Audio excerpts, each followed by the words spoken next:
Ngayong araw ang nakatakda naming araw para magbigay ng konting donasyon sa aming piling charity, ang Hospicio de San Jose.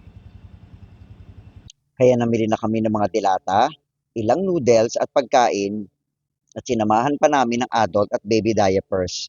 Ito ang munti naming paraan para magbalik ng biyaya mula sa Diyos.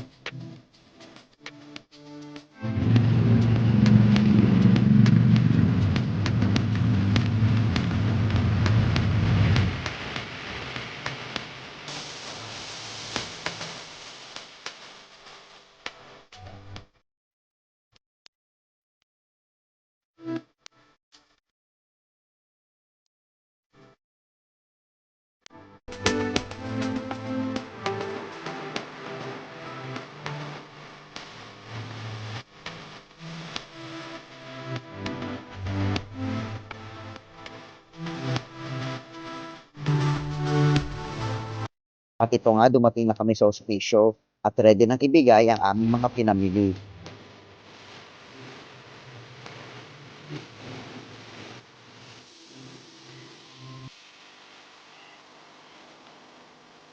Kung meron nga pala kayong lumang damit, gamit, laruan, at ekstrang pagkain, ay pwede rin kayong tumungo dito para mag-donate. God bless you.